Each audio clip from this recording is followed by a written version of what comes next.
Go for it, mate. Thank you. I'm Ian, I'm a crack cocaine addict. You know, thanks for inviting me, and, you know, to be able to share the message of God, and, you know, thanks, Philip. You know, God separated me from drugs and alcohol. You know, my sobriety date's 12/4/2020. You know, God stepped into my life and took the obsession away to drink and use. You know, so I'll talk about what happened. From a really young age, at 18 months, my mum used to take me to nursery, and she used to sit me on the floor, and she'd come 6 hours later and I'd still be sat there, and I wouldn't walk, I wouldn't talk, I wouldn't take my coat off, I wouldn't speak to anyone. And it took about 3 weeks for nursery to say to my mum, what's up with him? You know, and she said, I don't know what's up with him. And what I know now is that we're alcoholism, you know, and alcoholism is I'm, you know, full of fear, prey to depression and misery, can't have personal relationships, you know. And yeah, and I didn't know none of this, so, you know, I went through school and I started getting into a lot of trouble. I were fighting, I was getting in trouble with police, I were setting fires. My dad's wagon blew over when I was 6, and he survived, but I developed an obsession to derailing trains because I wanted people to feel the pain that I felt. So yeah, I was just getting into trouble. I was setting factories on fire, and I'd set factories on fire and I'd hide round the corner, and then when police and fire brigade come, I'd just laugh. You know, I did everything out of attention. I wanted to fit in, I wanted to be liked, I wanted to be accepted. So some of my classmates would say to me, chuck that rubber at a teacher, and I'd chuck it. And they'd say, chuck that chair at a teacher, and I'd pick it up and I'd throw the chair at a teacher because I wanted to be liked, I wanted to be accepted. You know, and at 8 years old, I found cannabis. Cannabis came, and, you know, I took it. I took any substance I could get my hands on alcoholically. I did it to blackout because I didn't want to live in the world. I didn't want to feel the pain, you know. So I was taking substances at 8 years old, and, you know, it just developed from there. It got worse. You know, I didn't know what was wrong with me. You know, I truly believed that I took drugs because I was bored. I wanted something to do. Didn't understand that I took them because I was spiritually sick. You know, I didn't have a power, I didn't have God, I had nothing. I was just totally broken. So I went through my life people pleasing and wanting to be accepted, and, you know, I was just using these substances. You know, drugs did for me what I couldn't do for myself. They allowed me to be that person. I put that mask on. I could fit in with people. I could talk to girls. I could do everything that I couldn't do when I was sober. Because when I was sober, I was just a scared little boy. And drugs allowed me to be confident and to speak. And I didn't know none of this. You know, I believed that delusion that I was taking drugs because I was bored and I wanted something to do. You know, and it got worse, and it got worse, and it got worse, and, you know, I didn't know what was going on. You know, I was people pleasing all my life, and I was trying to fit into different groups of people. I was getting involved in crime. You know, I'd do anything anyone says, and it just got, you know, it just got worse and worse and worse. You know, and I knew I had a problem, but I didn't want to stop. I believed everything my head was telling me. I was chasing these external stuff all over the place, you know, to fit in, because I'm scared in the world and I just want people to like me. That's what I suffer from. I want people to like me. So, you know, I can remember I was sniffing cocaine on a daily basis. I lost my job, I lost my house, and I was ready to become homeless. And the last week of me becoming homeless, the council phoned me and they'd got me a property. And I'm like, yes, I'm going to stop. It's going to be different this time. And I moved into that flat, And I was walking on the ground floor of it because it were our rise flats, and this guy said to me, come in here, have a smoke of this. And I had this pipe and I'd seen it about and I knew what it was, and it was crack cocaine. And I'm like, yes, I've got the answer, you know. And I was smoking crack cocaine on a daily basis, you know, and it absolutely destroyed me. It tied me to the back of a bus and it dragged me down the street. My family stopped speaking to me. I was robbing people. I would just going to any lengths to get it, you know. I'd be going to bed and I'd be crying my eyes out, begging God, come and take me. I believed in God when I needed money, when I needed food, when I needed God to come and save me. And I believed in him then. And then I'd get some sleep, I'd have a little bit of respite, and then I'd get up the next day and the thought would come, crack, crack, crack, and I'd be gone again. You know, I'd go missing for weeks. Didn't understand it. You know, I've sort of forgot a bit of my story, but when I was growing up, my grandma was a big believer of God. She went to church, even on Christmas Day, at Mass on Christmas Day at midnight, and I used to look at her and think, you're mental, you. What are you going to church for? What's God ever done for you? You know, I had that selfishness in me and I couldn't understand. And, you know, I went to this church and I went to this food bank, and this lady was talking to this gentleman and they were talking about helping people with debt. So when they'd finished talking, I said, excuse me, love, I heard you help people with debt. She said, yeah, we do. So she got the manager down to help me. And they started helping with my debt, and I'd applied to go to a Christian rehab, and the debt worker said we're going to have to ring them up and get involved, and he got involved.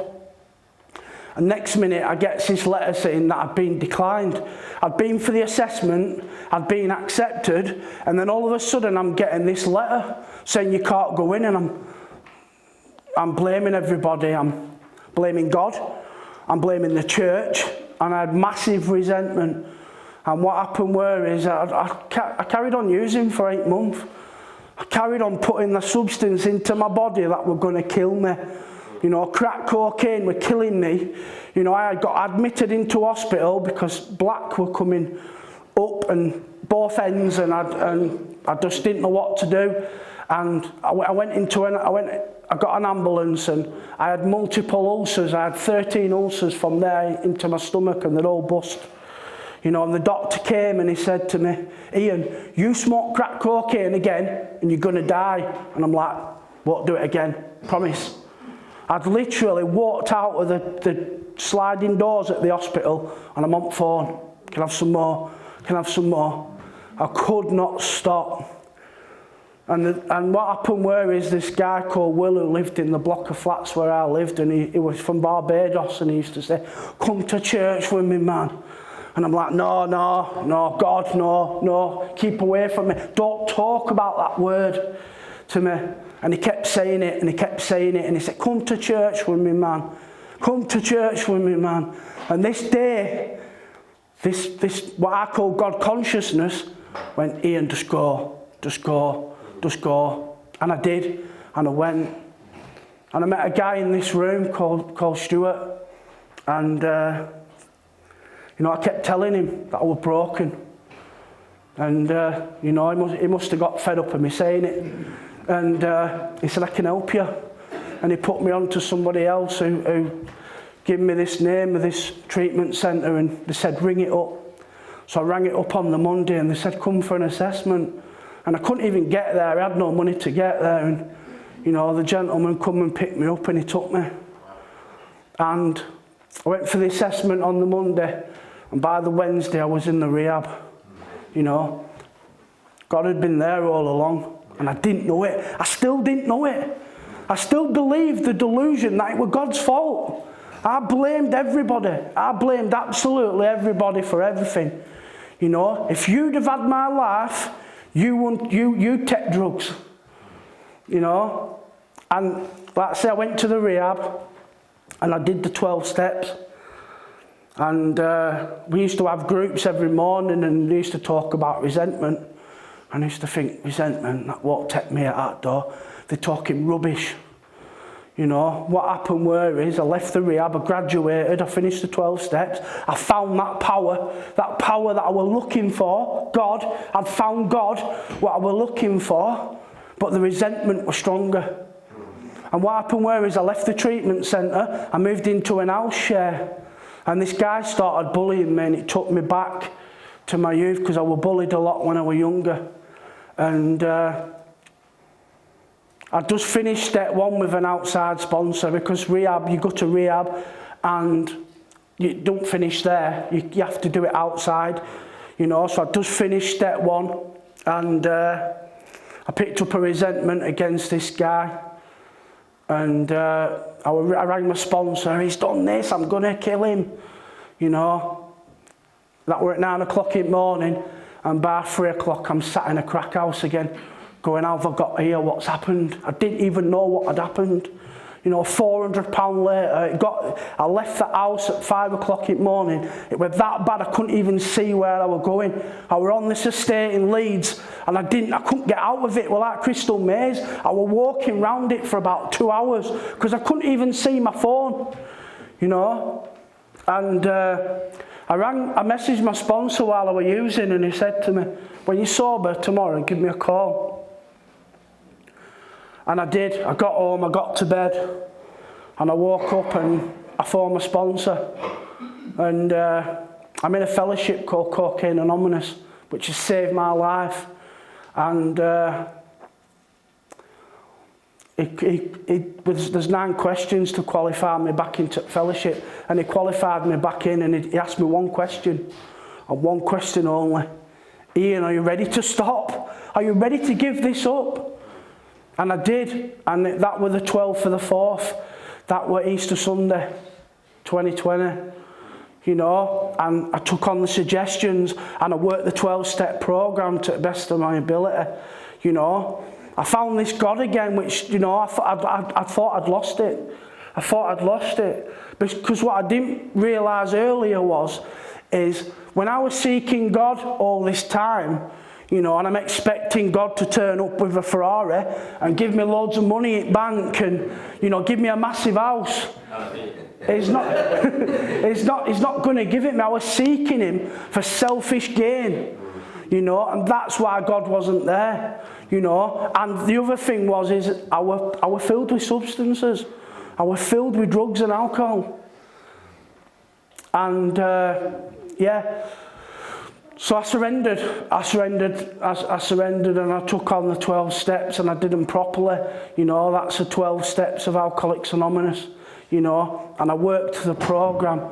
I took on the suggestions, everything I'm told to do, you know, everything my sponsor said to do, I did, you know, and my life's changed, and I can't believe that I'm stood up here. I can't believe, because I should be dead. I literally should be dead. You know, I took substances every single time to black out.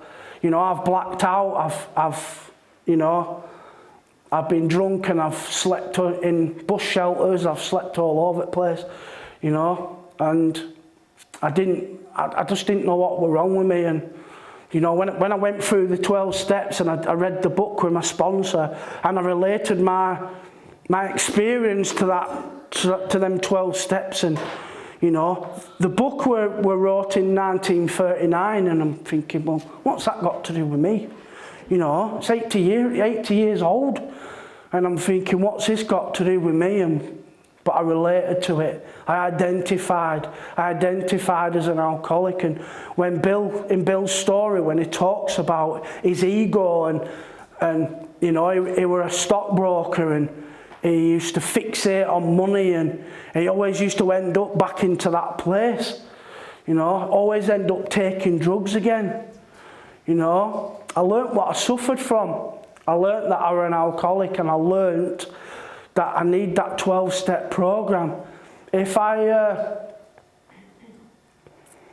You see, what happens for me is if I'm working a 12-step program, and then I sort of start to go, do you know what, I don't need that fellowship, I don't need that sponsor, I don't need to go to that meeting. I start to go back into myself again. You know, and that's what the problem is. You see, everybody thinks that When I walked up them treatment steps, and I thought, yes, I've cracked it. I'll just stop drinking and I'll just stop using and I'm going to be all right. That's not what the problem is.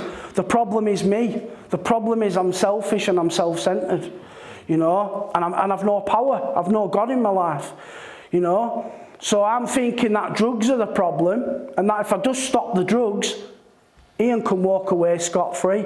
And that's not what it is, you know, I'm selfish, I'm dishonest, you know, all them stuff, you know, and I didn't know none of this stuff. So, you know, I started the steps again, and I did a step 4, and that was just absolutely amazing, because I'd been bullied from 6 years old, and, you know, I had a resentment against the housing officer where I lived in Wakefield. And, you know, when I did what's called the theatre of the lie, where I look at the stage characters I've played in them resentments, and what came out in that step 4 were bully. And I'm like, wow, I've played the martyr for all them years, blaming everybody else, and I've got it in there, black and white, that Ian's a problem, you know. My sponsor said to me, right, we're on step 5 now, and you need to seek out a man of God, you know. And I did, and I seeked out a priest, and I did that step 5 with him. And the lovely man said, I said, can I have some defects of character? And he's like, I can't give you none because I'm a man of God and I love everybody. And I said, look, I need it. And he said, impetuous.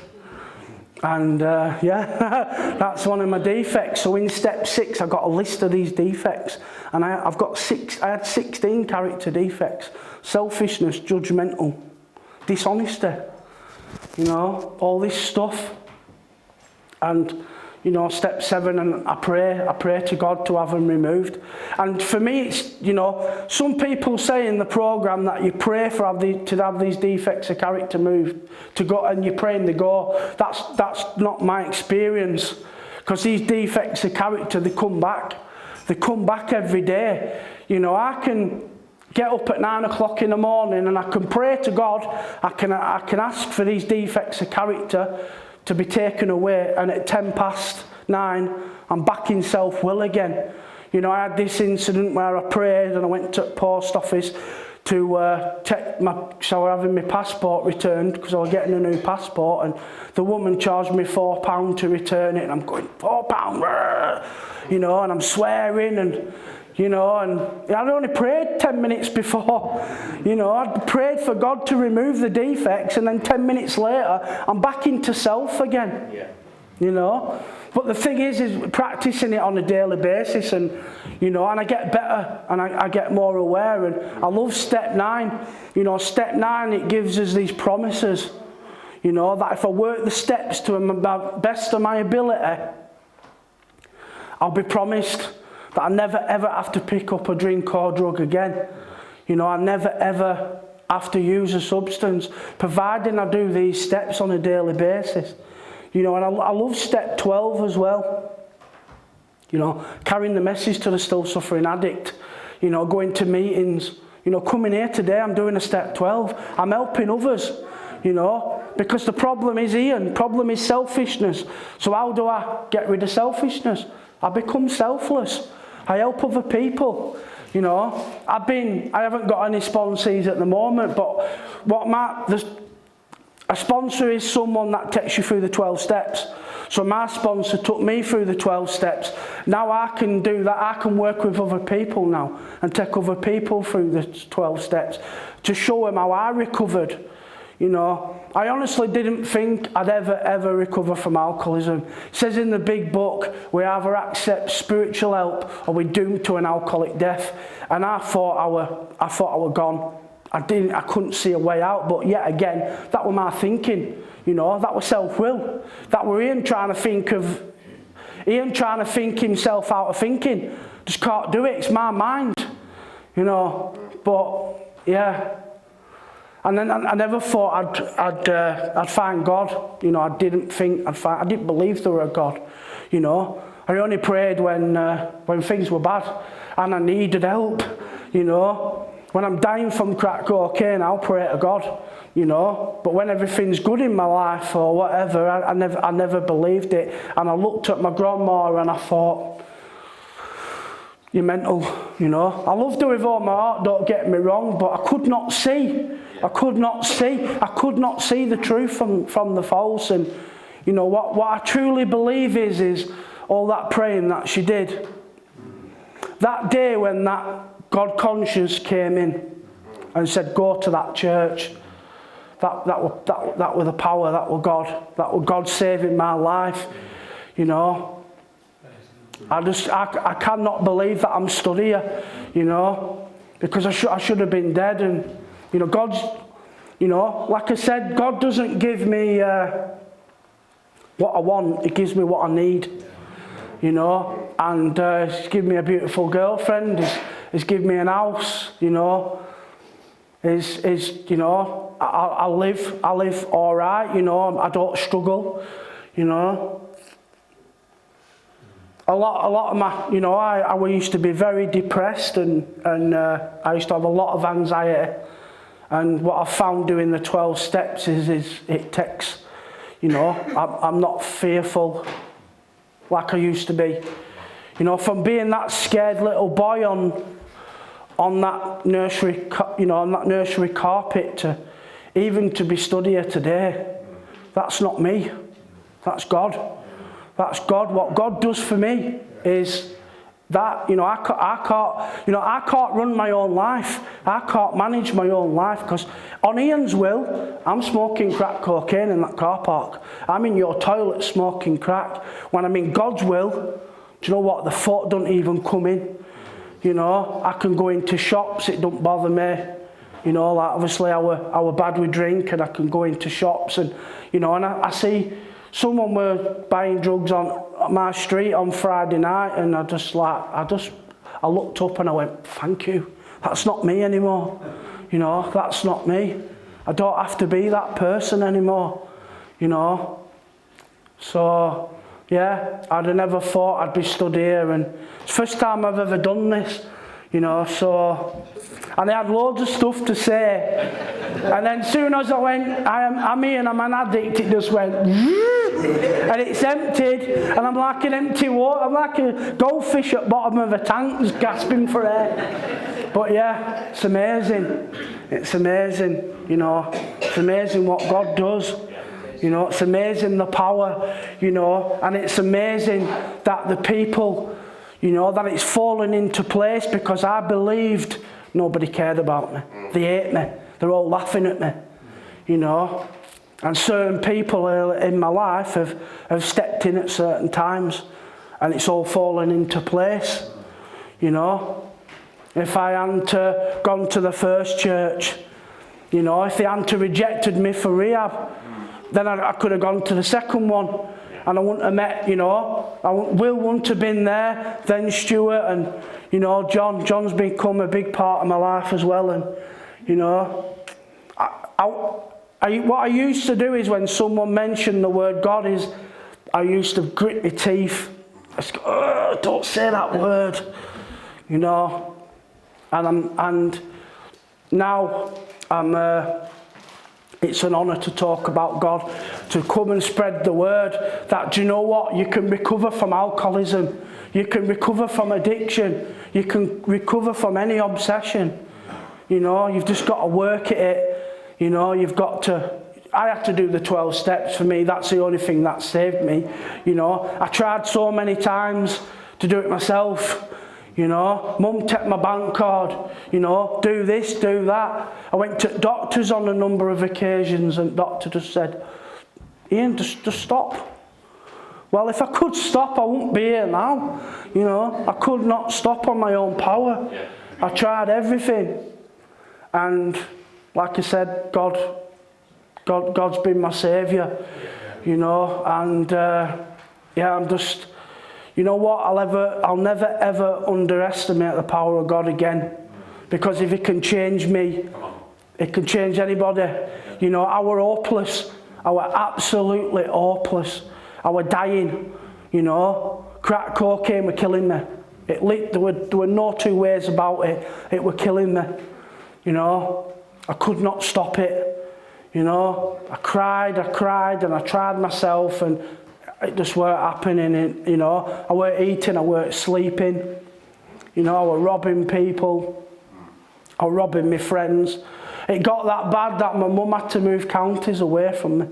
That's how bad I get when I'm like that. You know, there's just no help. There's no help at all. You know, it just doesn't. I just don't care. I just switch. I go to a different person. You know, I can remember. You know, I was brought up with morals. I was brought up to say please and thank you and to respect your elders. And I went bank in Bradford, and this old lady was in front of me. And she said to the cashier, "Can I draw £600?" And my eyes went, phew, like that. I thought, yes, got some money here. And my plan was to rob that woman, to wait till she got out at bank and to take her money. And do you know why I didn't do it? Because the God conscious came in and said, do you know what, Ian, you'll get caught. You're in Bradford, there's loads of cameras everywhere, you'll get caught. Not the fact I'd have probably knocked her over, she could have banged her head and died, or been in hospital, or been scared to ever go out again. Do you know what I mean? I thought, Ian, you're going to get caught. Now, how selfish is that, you know? But yeah, I've been a bit all over the place, to be honest, and it's because I'm nervous, but, you know, I hope I've carried a good message. I hope I've... You know, I hope I've inspired someone, because it's possible. It's possible, you know. There's probably people in this room that know someone with an addiction, and you know, you can overcome it. You can get better. You just need, you know. For one, you need to realise that you can't do it on your own. That's the main thing. You know, when I accepted that I can't do this by myself, that I need a fellowship, and I need people, and I need God, and I need everybody in this room, because everybody in this room's been part of my journey. You know, coming to this church, and I used to come every week, and you know, before lockdown obviously, and you know, to be a part of something, I don't feel lonely anymore. You know, I don't feel like the world's against me like I used to feel. You know, because I've got God in my heart. Ian sent us in here. God sent us in here. And when I've got God in here, do you know what? I don't look for that external stuff. I don't need to look for crack cocaine. I don't need to look for alcohol, because I look for God. But yeah, I think I'll leave it there, guys. Thank you.